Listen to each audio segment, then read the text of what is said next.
Pitch ঢালা রাস্তায় Santa ক্লজের জনসমুদ্র। শুধু লাল সাদা নয়, কালো হলুদ সহ নানা রঙের সান্তার দেখা মেলে লন্ডনের রাস্তায়।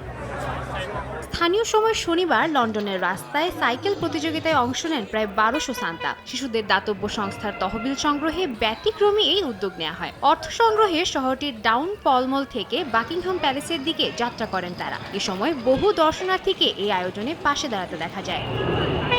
১০ বছর আগে স্টিফেন রাইট নামে এক ব্যক্তি এই প্রতিযোগিতার উদ্যোগ নেন। তখন তার ছেলে মাত্র ৬ মাস বয়সে হৃদরোগে আক্রান্ত হয়ে হাসপাতালে ভর্তি হয়। তার দুঃসময়ে পাশে দাঁড়ায় ইকো নামের একটি দাতব্য সংস্থা। সেখান থেকে অনুপ্রাণিত হয়ে মানব সেবায় ভিন্ন ধর্মী এই উদ্যোগ নেন তিনি।